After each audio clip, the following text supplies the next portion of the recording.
second wave runners start entering your corrals. Yeah, the impression of the start for TV viewers is that everyone can see the start line. The reality is, for most people, you're down over a knoll and you hear the gun go off.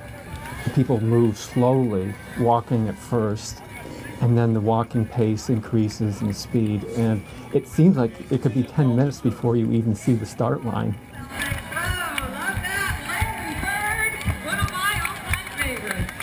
The start line, there's a lot of noise, there's a lot of excitement, which helps. There is some time before you can really begin to start running. And yeah, it's a downhill at the start, so it thins out fairly quickly, and then it becomes very quiet. And it feels more like a training run at that point with just a lot of people around, because you don't hear the crowds. And that's where you start. As a runner, you want to get into your groove and start thinking, focusing on the race. So that quiet offers that opportunity. This is a half marathon, right? Yeah, just very long.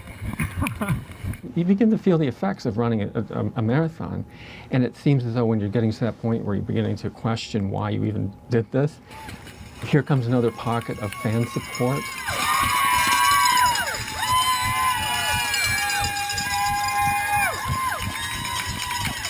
And they just sort of lift you up and keep you going. It's great. I mean, that's what makes Boston Marathon special for me, is because of the crowd participation.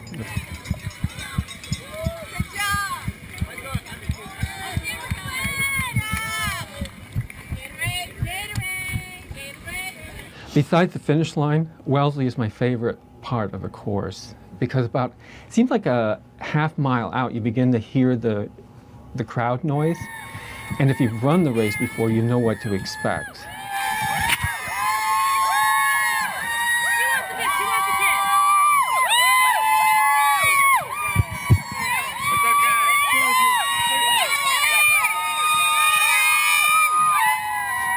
The first time it was a shock. I couldn't believe how many students there were and how loud they were, and it's just a lot of fun. There's students holding signs saying, "I'm from Kansas, kiss me," or "I'm from Iowa, kiss me," and they're just so involved in the race that, and that's around 13 miles, I believe, and it feels like you're starting the race again because it just gives you so much energy.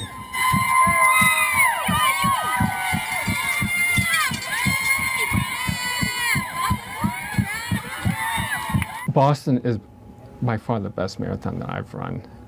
I haven't run New York, and I know there's a lot of crowds there, but the people in Boston seem to be part of the race.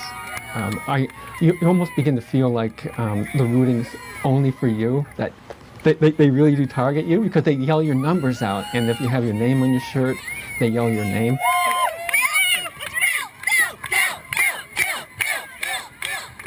And they're in those pockets where there aren't as many people.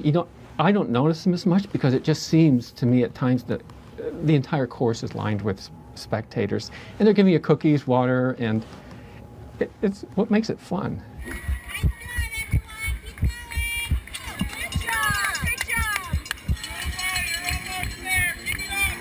As you approach the city, you're in that period where you're running on will.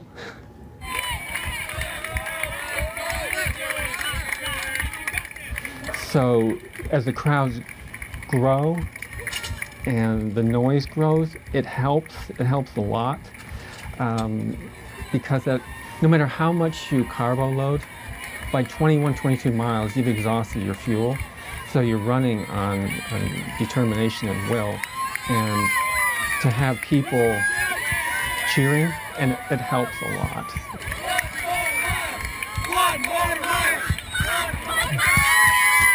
When I see the Citgo sign, I know that I can't stop. There's no turning back now, because even though it may not be as close as I think it is, it's an identifier that I am getting close to the end.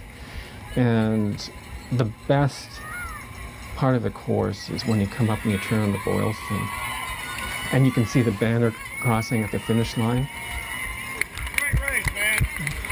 no matter how tired you are, you see runners who pick up their pace and charge for the end. It's really cool. Crossing the finish line is it's an experience that you've thought about for the last 5 miles. You try not to think of the finish line because it just seems as though if you focus on the finish line, it comes slowly. You have to focus like 1 mile at a time. But once you cross the finish line, it's just a great relief. It's like the feeling of not running again and walking is a great relief.